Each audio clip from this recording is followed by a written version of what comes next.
What is up, everybody? My name is Mitch and welcome to my YouTube channel. Today I just wanted to talk to you a little bit about the game Fatekeeper. If you're not familiar with Fatekeeper, it's a first-person dark fantasy melee magic game that just dropped in early access. It's been a pretty anticipated title, at least for me. It just, first impressions here, it feels like a harder single-player version of like a Warhammer Vermintide type vibe, but way slower and more RPG-ish. So we're just going to hop into it. First of all, it's a paid playtest, so I'm not a huge fan of paying for early access, but at least this one's actually relatively affordable. If I remember correctly, it's about $8.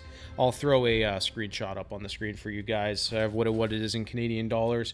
But for that price, it doesn't really feel like much of a cash grab. It feels more like, here throwing a little bit of support to the devs, hopefully to improve the game even more beyond what it is now. And it's nice to know that they are planning a full 15-hour title in the future. So, in my opinion, I'm cool with throwing a few bucks their way.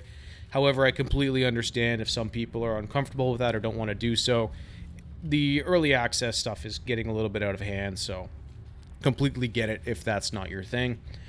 Talk a little bit about the gameplay here. So right from the start, you get the Vermintide vibe, hacking through enemies in dark ruins and stuff like that, except you're playing solo and everything is much slower, much heavier, as you can probably see in the gameplay that I've put together here for you.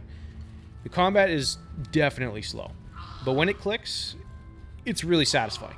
You got swords, clubs, kicks, dodges, blocks, magic, axes, everything kind of mixed into this mishmash of things that you can use that are at your disposal.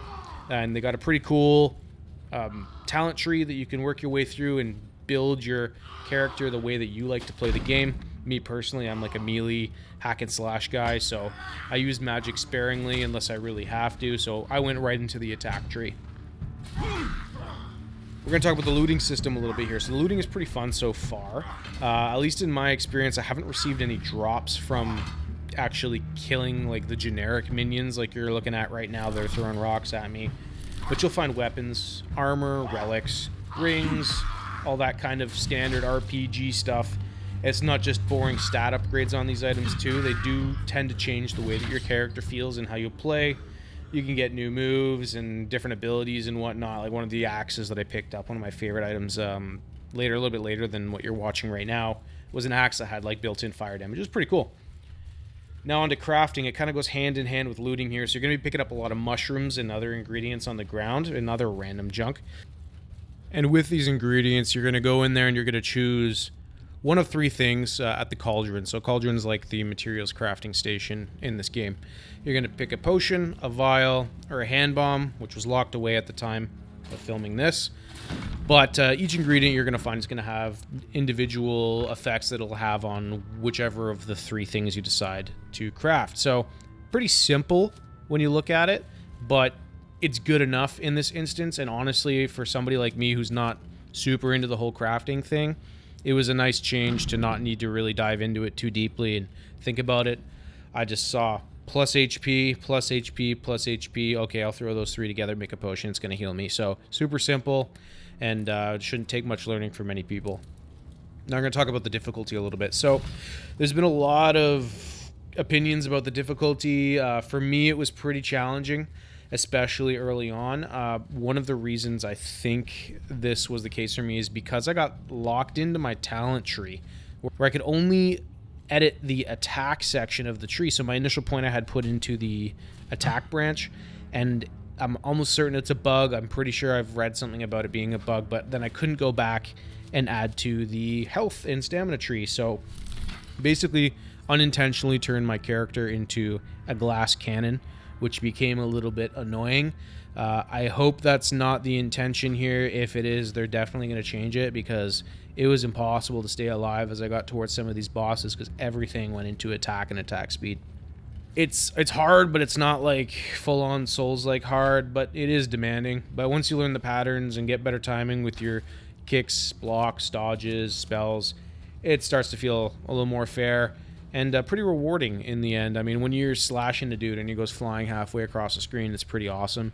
So at least I enjoyed that aspect of it. Super weighty feeling, and you don't feel like you're a super speedster guy in there. You feel like you got a lot of strength and force behind all the hits of your character, and that's just something that I enjoy on my end.